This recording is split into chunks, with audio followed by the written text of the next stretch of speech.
Hello and welcome to News Pulse, your primetime English news bulletin. I'm Esther. In these unprecedented times, a group of NRI'S from across the globe have come together to help India in initiating Medical Oxygen for All, or MoFA.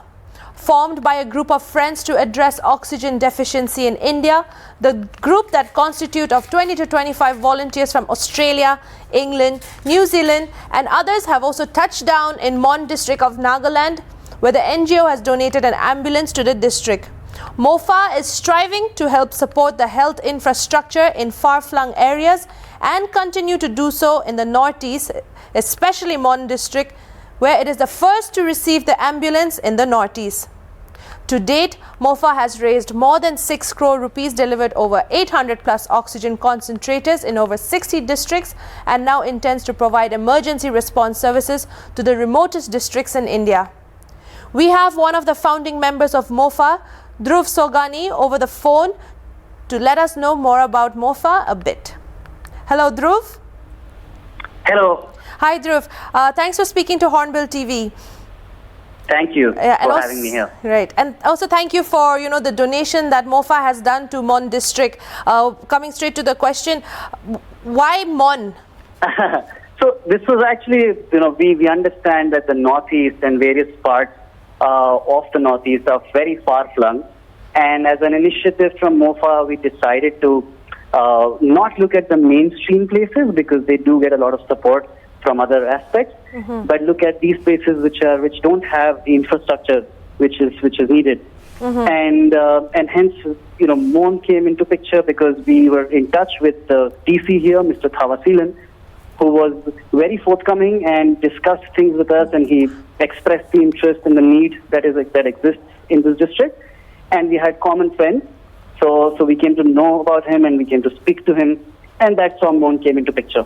So this actually happened during the COVID second wave time in May, and that's when we first spoke.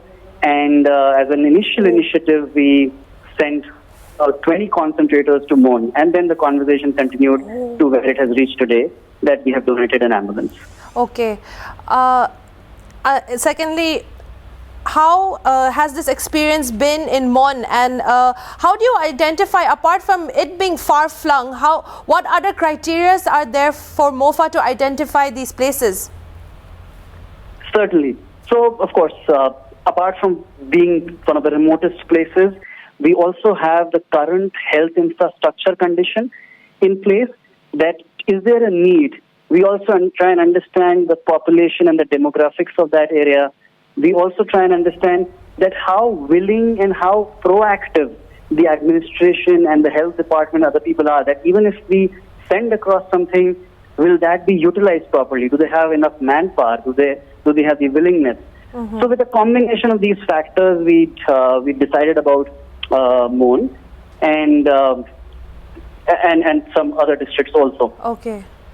All right. And give us a little history about MoFA, apart from, all friends coming together, especially this initiative of Medical Oxygen for All. Can you please give us a bit of your history?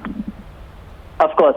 In the hard times that the entire country was being hit in the month of April end and May, we were also feeling extremely miserable, and there were people not just in India, our friends, but people in Australia and England, and they were feeling all the more helpless that they are not here and can't do much.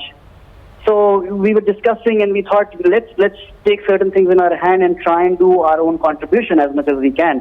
So we started with a very small thought that let's try and raise around 50 lakh rupees from donations from different individuals. So we started a crowdfunding campaign, and that's how we started. But we were able to reach to 1 crore within a period of 3 days. So we were quite surprised. People were very, very helpful and generous in their contributions. And then we thought that if we've reached 1 crore, we can take it forward. And we started speaking to corporates, to IT companies in India, in Australia, and a lot of the tech entrepreneurs also came together and helped us to where we have reached right now. So we have almost raised more than 12 crores sum of money. Within which we've been able to send concentrators, BiPAP machines, other medical equipment, and now we are attempting to send really critical, life-saving ambulances, which were to places which, of course, don't have them properly, and continue in this space.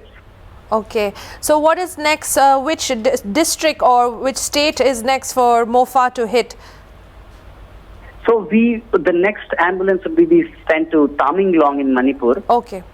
And probably to other places in Nagaland also very soon. All right. So we're expecting MoFA back in Nagaland after maybe a while?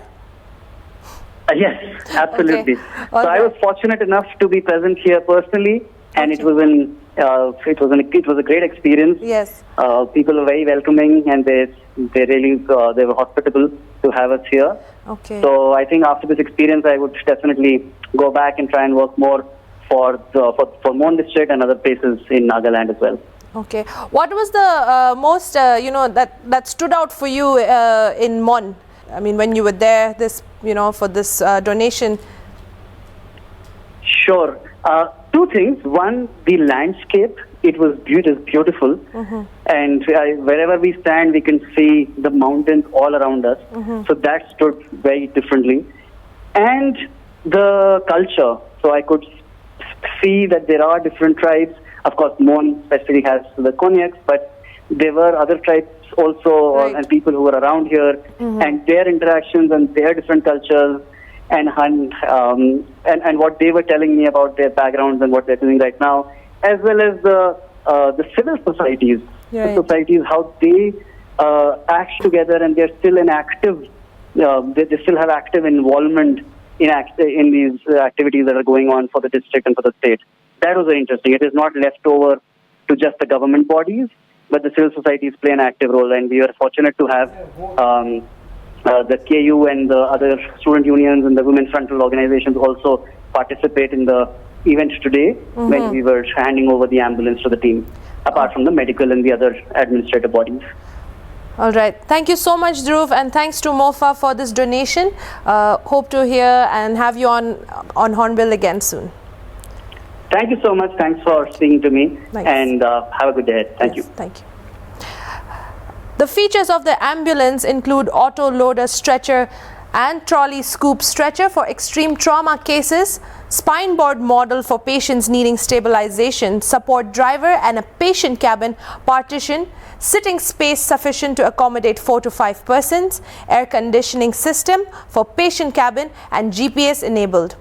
The ambulance was dedicated by Reverend Paiwang Konyak, and the program was attended by Joint Director, DC MON, SP MON, Civil Societies, KBBB, Medical Department and Administrative Offices.